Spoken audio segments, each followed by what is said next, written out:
So update guys, nawawala yung at kung sino man nakakita sa Zayn, please contact yung Malex Swamp and Family Farm. Kung di kayo makakontact, please message na lang. Maawa kayo sa Zayn kasi si Eileen, yung pamilya na naawa ko kasi nag-aalala na yung pamilya ni Eileen. And si Zayn din nag-aalala din yung pamilya ni Zayn. And please pa-picture po kapag nahanap niyo po yung contact or message na lang sa Family and Malex Farm.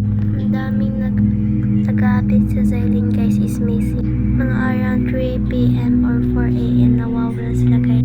And namamalingki sila, bigla na lang silang nawala.